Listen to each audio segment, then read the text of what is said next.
बिस्मिल्लाहिर्रहमानिर्रहीम। अस्सलाम वालेकुम। उम्मीद करता हूँ आप सब खैरियत से होंगे स्टूडेंट्स।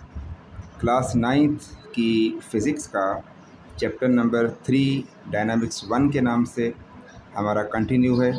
और आज की इस वीडियो में हम जिस टॉपिक पे स्पेसिफ़िकली बात करने जा रहे हैं वो है ग्रेविटेशनल फ़ील्ड, कि ग्रेविटेशनल फ़ील्ड क्या होती है।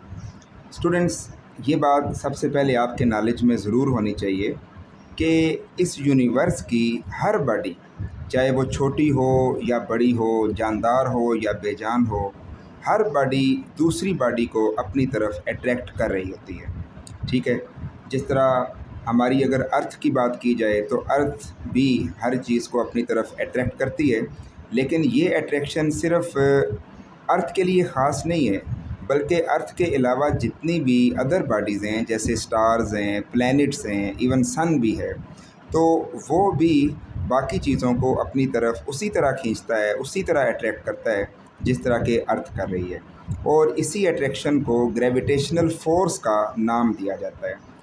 तो अब अगर हम बात करें ग्रेविटेशनल फ़ील्ड की, तो ग्रेविटेशनल फ़ील्ड जो है ये वो रीजन होता है या ये वो जगह होती है अराउंड अ मैसिव बॉडी। किसी भी मैसिव बॉडी के इर्द गिर्द वो जगह। मैसिव बॉडी से मुराद अब यहाँ पे क्या हो सकता है? मैसिव बॉडी से मुराद हम यहाँ पे ले सकते हैं अर्थ या कोई प्लैनेट अर्थ के अलावा भी, या सन, स्टार, कोई ऐसी मैसिव बॉडी। तो आपको पता है कि हर चीज़ चूँकि अपनी तरफ दूसरी चीज़ों को खींचती है, तो the region around a massive body in which we can feel its gravitational force और attraction is called gravitational field. यानी ग्रेविटेशनल फील्ड का मतलब है कि किसी भी मैसिव बॉडी यानी अर्थ या कोई प्लैनेट या सन वगैरह, इसके इर्द गिर्द वो जगह जिसके अंदर अंदर अगर हम रहेंगे तो हमें उस बॉडी की अट्रैक्शन फ़ील होगी। लेकिन अगर हम इस रीजन से बाहर निकल जाएंगे तो हमें उसकी अट्रैक्शन फ़ील नहीं होगी, यानी वो बॉडी किसी दूसरी बॉडी को अट्रैक्ट नहीं कर पाएगी। दूसरे लफ्ज़ों में हम ये कह सकते हैं कि जो ग्रेविटेशनल फील्ड है वो असल में किसी भी मैसिव बॉडी की जो अट्रैक्शन है ये उसकी रेंज लिमिट को कहा जाता है। यानी कितनी रेंज तक वो चीज़ को अपनी तरफ खींच सकती है, उस रेंज से बाहर अगर चीज़ चली जाएगी तो ये उसको अट्रैक्ट नहीं कर पाएगी। मिसाल के तौर पे अब ये आपके सामने अर्थ है। अगर अर्थ पे कोई बॉडी बिल्कुल अर्थ की सरफेस पे होगी तो डेफ़िनेटली अर्थ की अट्रैक्शन जो है वो उसके ऊपर बहुत ही स्ट्रॉन्ग होगी, यानी कि मैक्सिमम होगी। लेकिन जैसे ही हम इससे थोड़ा सा ऊपर चले जाएंगे, एक स्टेप हम ऊपर चले जाएंगे, तो गोया हम ज़मीन के सेंटर से दूर चले गए हैं।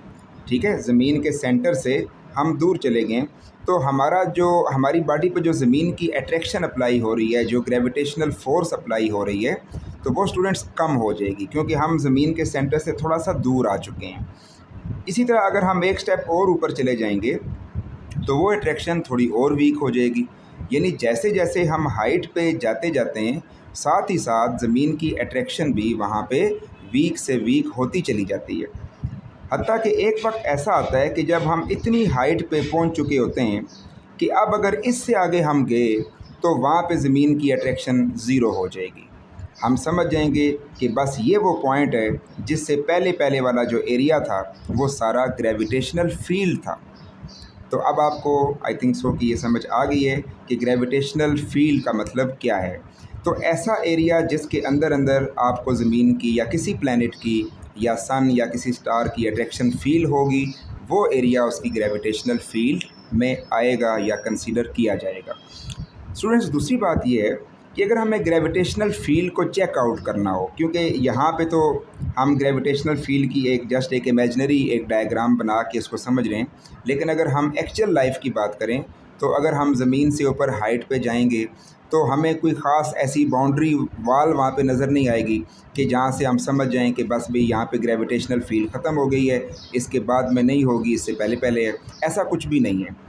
तो हमें फिर कैसे पता चलेगा? हमारे पास वो कौन सा ऐसा तरीका है जिससे हम ये जान सकें कि हम जिस जगह पे मौजूद हैं इस वक्त वहाँ ग्रेविटेशनल फील्ड मौजूद है या नहीं है?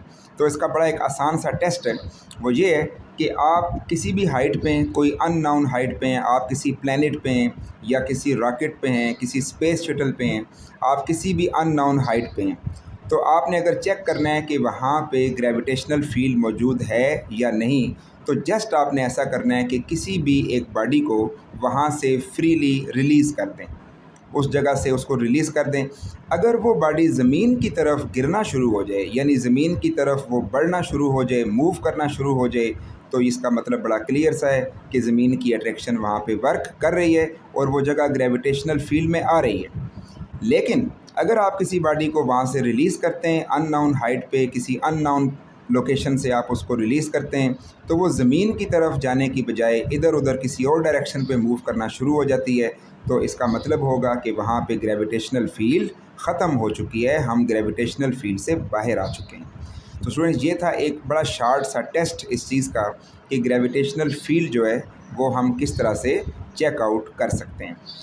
स्टूडेंट्स, इसके अलावा अगली एक बड़ी अहम बात है, वो ये है कि जो ग्रेविटेशनल फील्ड है वो सिर्फ ज़मीन के ऊपर ऊपर ही नहीं होती है, बल्कि यहाँ पे एक वर्ड यूज़ हो रहा है अराउंड अ मैसिव बॉडी, यानी around the earth, around the planet, around the sun. किसी भी बॉडी में जो ग्रेविटेशनल फील्ड है वो जस्ट ऊपर की तरफ नहीं होती है, बल्कि वो उसके ऑल अराउंड होती है। इसलिए जब हम ग्रेविटेशनल फील्ड को ड्रा करते हैं तो हम एक ऐसे इमेजनरी सा एक गोल सी एक बाउंड्री बना लेते हैं, एक सर्कल बना लेते हैं, और हम ये कंसीडर कर लेते हैं कि ये जो बाउंड्री है इसके अंदर अंदर ग्रेविटेशनल फील्ड है, लेकिन इसके बाहर बाहर ग्रेविटेशनल फील्ड नहीं है। ठीक है, तो ये जो एक बाउंड्री आपको नज़र आ रही है इसको हम ग्रेविटेशनल फील्ड का नाम देंगे। ठीक है स्टूडेंट्स, इसके बाद अब हम नेक्स्ट पॉइंट की तरफ आएंगे जिसका नाम है ग्रेविटेशनल फील्ड स्ट्रेंथ। जैसा कि अभी आपने सुना कि ग्रेविटेशनल फील्ड वो एरिया या वो स्पेस या वो रीजन किसी भी प्लैनेट के अराउंड, ऑल अराउंड होती है जिसके अंदर अंदर हम उसकी ग्रेविटेशनल अट्रैक्शन को फील कर सकते हैं।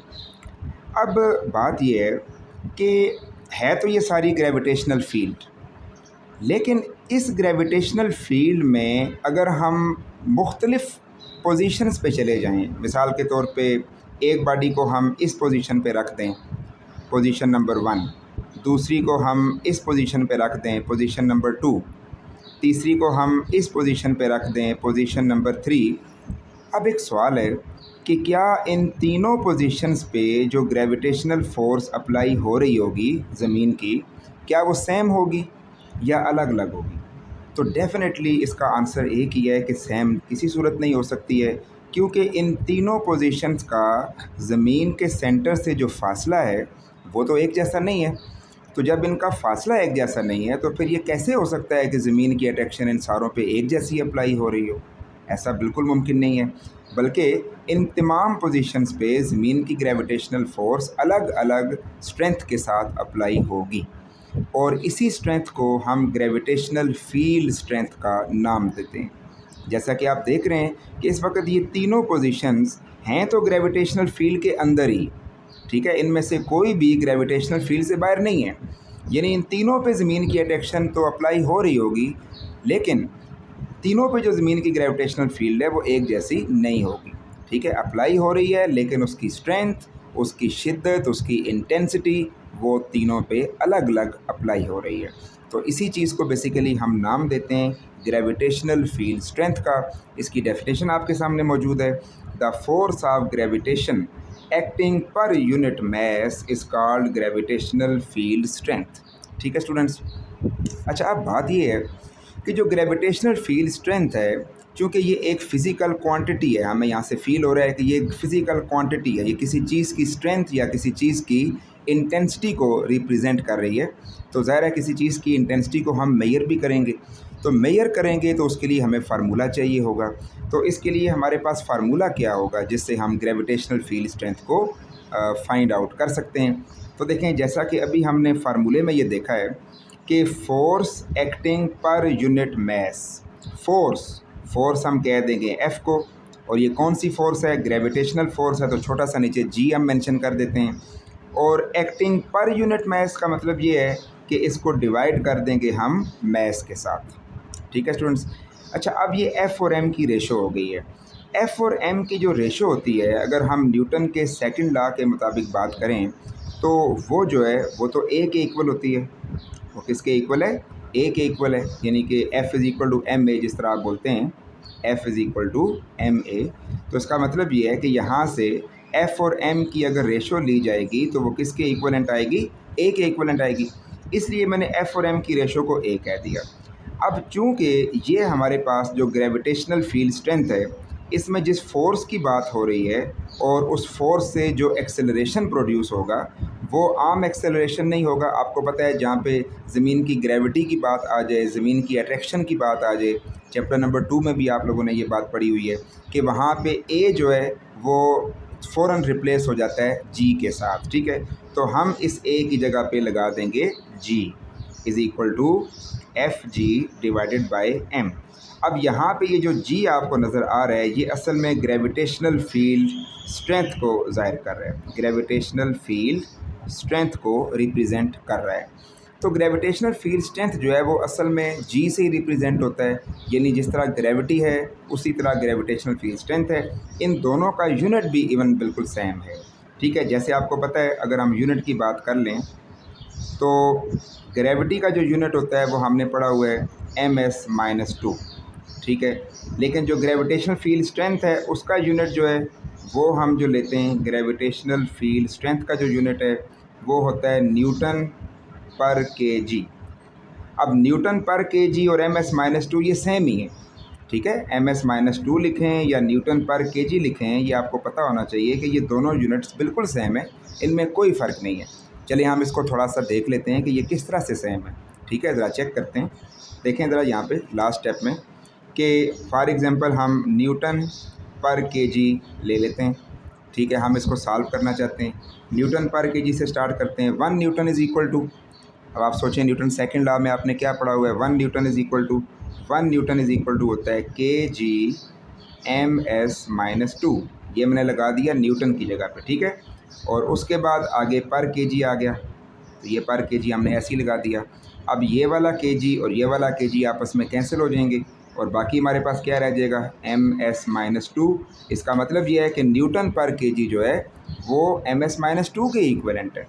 ठीक है, तो लिहाजा हम ग्रेविटी का यूनिट ms-2 बोलते हैं और ग्रेविटेशनल फील्ड स्ट्रेंथ का यूनिट जो है वो न्यूटन पर केजी बोलते हैं। दोनों के यूनिट्स में कोई फ़र्क नहीं है। ठीक है, इसी वजह से हम ग्रेविटेशनल फील्ड स्ट्रेंथ के लिए भी वही सिंबल यूज़ करेंगे जो हम आम ग्रेविटी के लिए यूज़ करते हैं। दोनों के सिंबल्स में कोई फ़र्क नहीं है, इनके यूनिट्स में अपेरेंटली थोड़ा सा फ़र्क नज़र आ रहा है, लेकिन हमने प्रूव किया कि वो फ़र्क भी कोई इतना मेजर फ़र्क नहीं है, क्योंकि दोनों यूनिट्स तो वैसे भी एक जैसे ही वर्क कर रहे हैं। ठीक है, सिर्फ लिखने में चेंज है, इसको न्यूटन पर केजी बोलेंगे और उसको ms-2 बोलेंगे। ठीक है, तो स्टूडेंट्स ये था आज का हमारा लेक्चर। होपफुली आप सब बच्चों को ये क्लियर हो गया होगा। फिर भी अगर कोई पॉइंट आपको समझ ना आया हो तो कमेंट सेक्शन में लाजमी उसको डिस्कस कीजिएगा। अपना ख्याल रखें। अस्सलाम वालेकुम व रहमतुल्लाह।